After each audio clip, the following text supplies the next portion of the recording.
We feel we have free choice. But do we? Most of what we do, our actions, our words, they come from projections, habits, and judgments that this self has about the world and everything. This is reactivity, continuous reactivity. Even snoozing the alarm clock in the morning is a reactivity. That is why we experience so much tensions and get into so many unnecessary problems. We are not relating to the experience as it arises in the moment. We are relating to projections that do not match reality. We are not relating with reality. We are relating to how we think reality should be.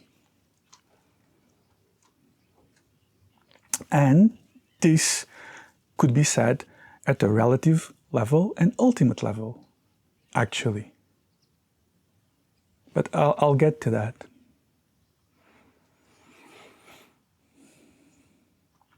So, this self, this illusory self, is a construction. It's a construction because it has no actual entity status. Okay, yes, there is this experience of this body, this me. But actually, what can I say is that there is a body with a body feeling, visual impressions, sounds, etc. And all of these are flowing naturally of their own accord. Seeing, hearing, feeling, hot, cold, a thought passing. Because there is also a mental experience where thoughts and feelings arise in a flow, a movement of interplay. Now, if we look for the owner of all of this, the one we feel it's myself, that entity in the center, the controller, the judge, the thinker, the doer. Can we find that?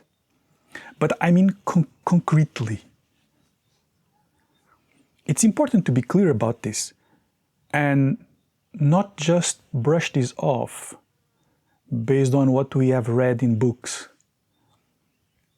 but actually look.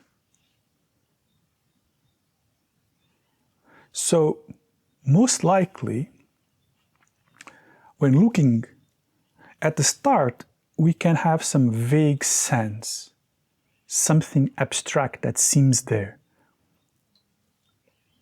But it's hard to pin down, isn't it?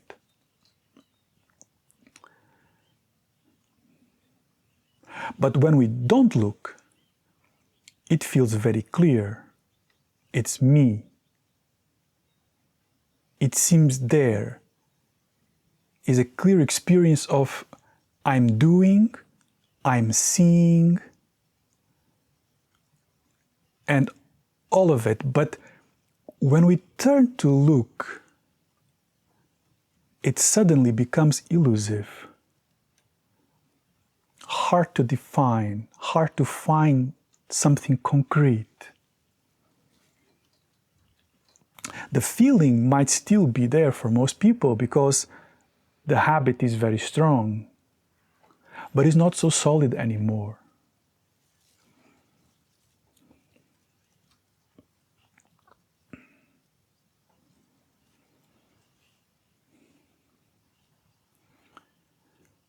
When we don't examine, it seems there is just this natural presence of arising.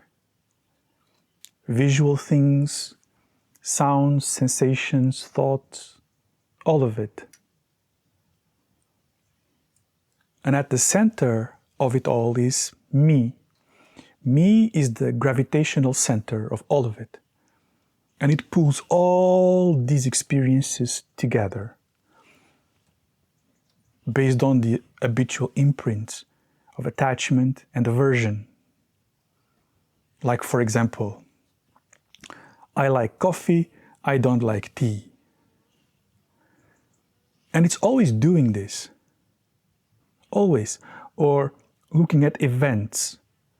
Like, this thing happened in the past and I didn't like it. So now I have to avoid anything that looks like it. And all of these imprints build up over time. Sure, okay, a lot of it is coming from the habitual tendencies from past lives, of course.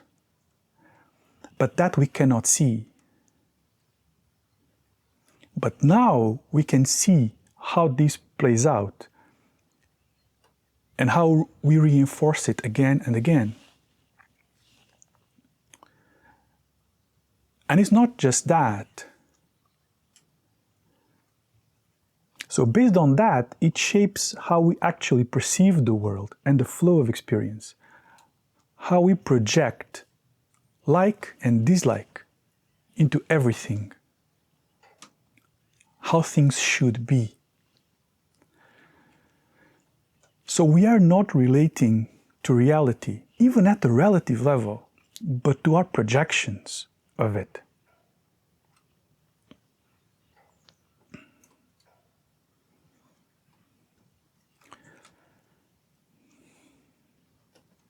That's part of what I meant by the constructed self.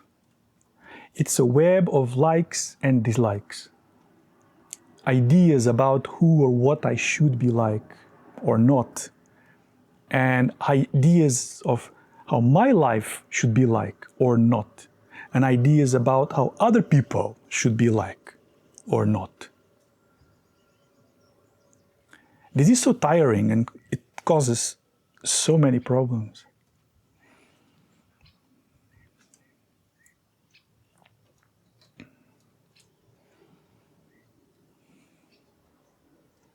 In reality, the self is like a mirage. It seems to be there, but there is nothing there.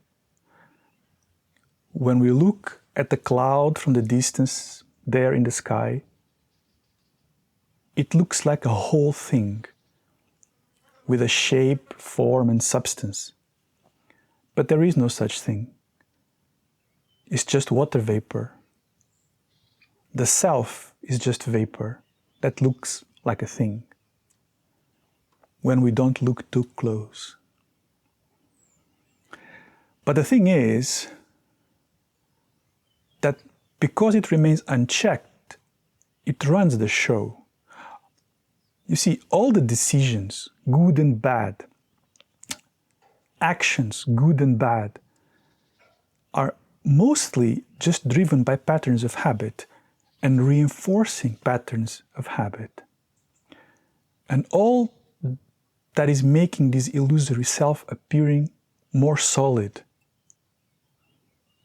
more concrete, which makes the rigid patterns of thinking and action also stronger.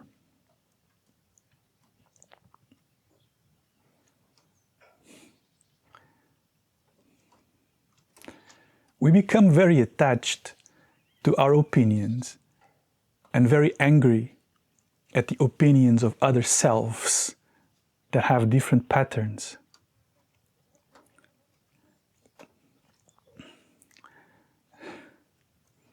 Some people like to put milk in their coffee. That is unacceptable.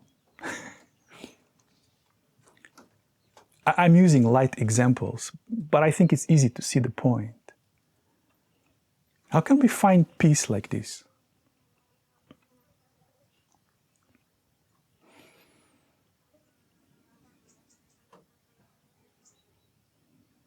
More important, how can we find our real nature like this?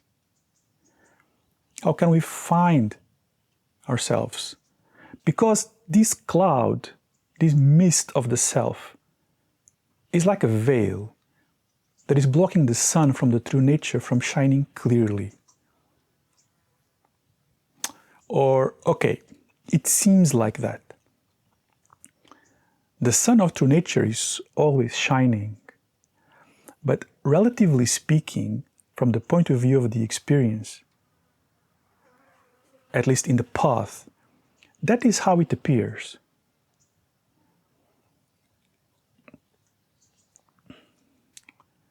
So looking at this self is at the center of the path. I feel sometimes in Buddhism, in the Buddhist world, there is a lot of talking about no self, of course, philosophically, but perhaps not enough direct looking, searching, investigating directly ourselves. Invitations to investigate, and I understand it's challenging. It's even, there is a resistance to this, perhaps.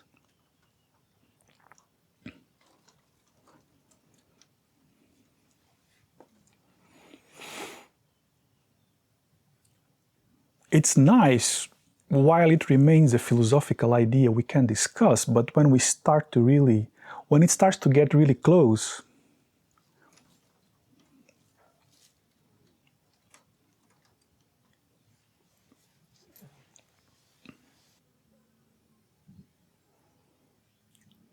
the self is a constructed idea we have. And that's why we start getting into trouble.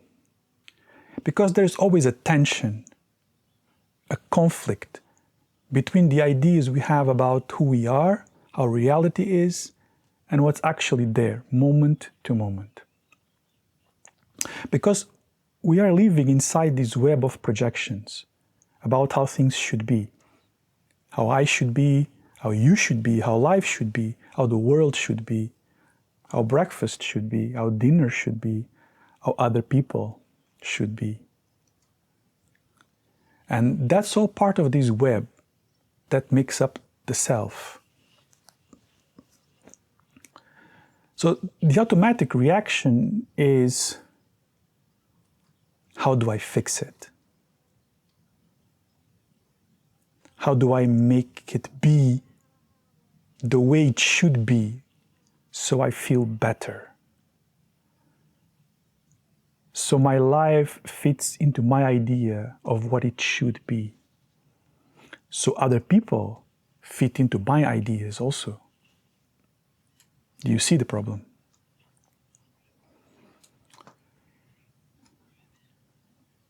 It's a mismatch between the self-projections and the moment-to-moment flow of arising, of appearance.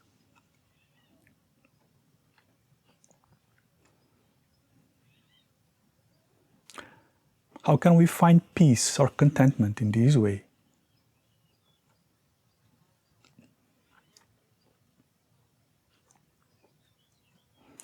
Even the spiritual path becomes a path of strife, of struggle. Spiritual path should be to liberate ourselves, not to become more tied up and rigid.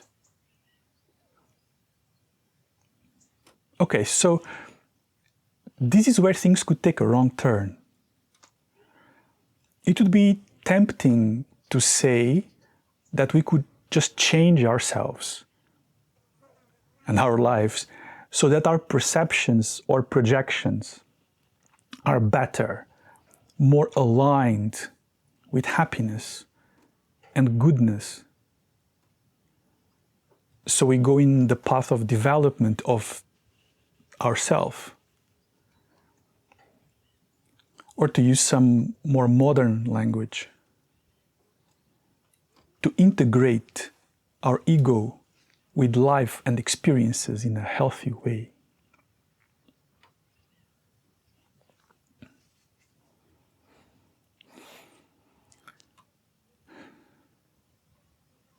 But you see, this won't work. It won't. because the flow of experiences that is happening around us is outside of our control. It still remains self-made projections, trying to negotiate with the infinite web of interdependent happenings in the field of experience. But let me make this more concrete. Let's look clearly. Okay, someone could say, but what if I make myself more patient, more tolerant? Sure, that can help. But because the self is a limited construct, that self-made patience is limited. It's always limited. Not only it's limited, but it's contrived. It's always contrived, unnatural.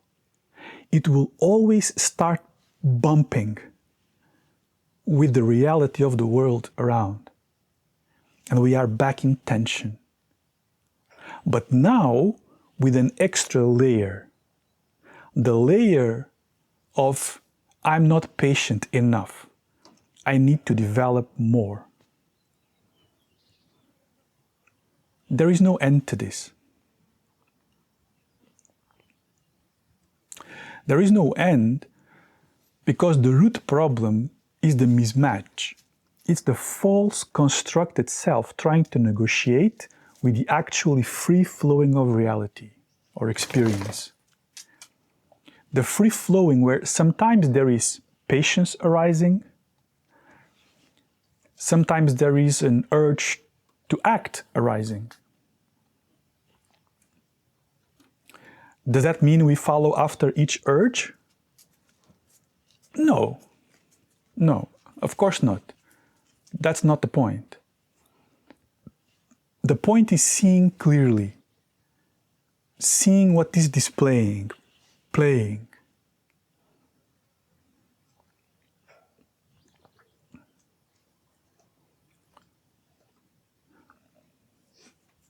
And also, no matter how much I develop my patience, there is always something that is wrong somewhere that needs to be fixed, improved, or removed. This is always driving anxiety, fear, tension. And that's when we say, this is testing the limits of my patience. And there is always something. This is constant struggle.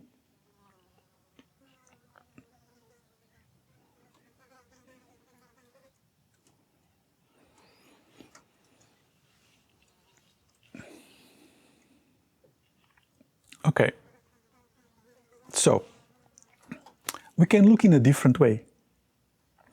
We can look at what the Dharma teaches, look at Atiyoga teachings. We can start by understanding the teachings, the meaning of no self, the meaning of emptiness, to look at ourselves. Then we start by first to examining this self. What is it? To start stripping away all these layers of projection, all the judgment and conditioning and dualism. To allow ourselves to find a space of open presence, in a condition of open presence. In a condition of open presence, we are not dealing with appearances from the place of self-projection, but we are meeting them as they appear, as they are. Then we can relax a little. From the place of self, there is always tension. Even if we are working in positive self-qualities, like, okay, concrete example. So, I'm waiting in the line at the shop. The person in front starts chatting with the checkout person about the weather or sports, we start to feel some restless feeling. Maybe annoyed, maybe angry. But no, I cannot. That's bad. I'm developing myself. So let me cultivate patience. So we tell ourselves, okay, breathe and be patient. Okay, sure. It's true that this is better than becoming angry and being rude at the persons. That's not good, for sure. But even that, if we do become angry and rude at the persons, that anger and behavior is exactly arising from the self-projections that they shouldn't be talking, and this queue should be moving faster. I want to go out. You see the problem here. No matter which side this takes, this is all contrived, this is all tension. While we are in the position of self, it's all tension.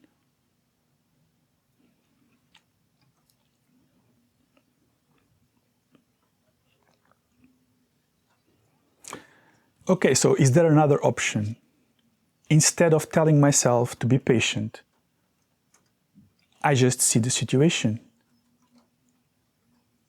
which may include a feeling of annoyance arising, all of it. And I meet it as it is, nothing to do, just present as it is. Stand there present as it is, open, aware, nothing to do. There is nothing to resolve or understand or to work out. It's the free flow of experience unfolding within the vast expanse of awareness, all of it. And within that, there is also understanding, a knowledge of what to do or not to do, a knowledge which is natural, not contrived, not coming from self-projection.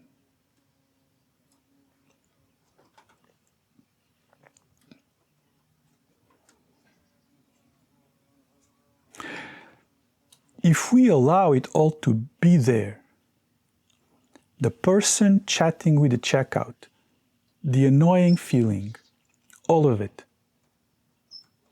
and just meet it all in open presence. Now, everything can become open.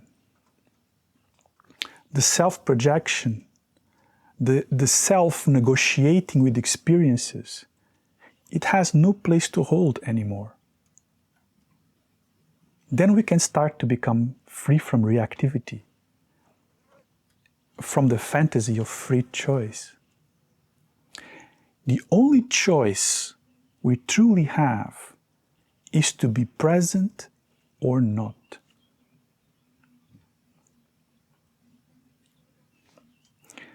And once the natural presence is clearly recognized, is even that a choice?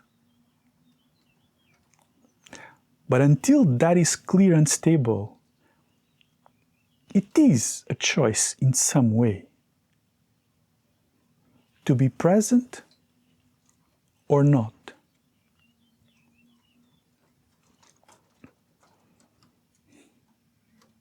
Hope this helps.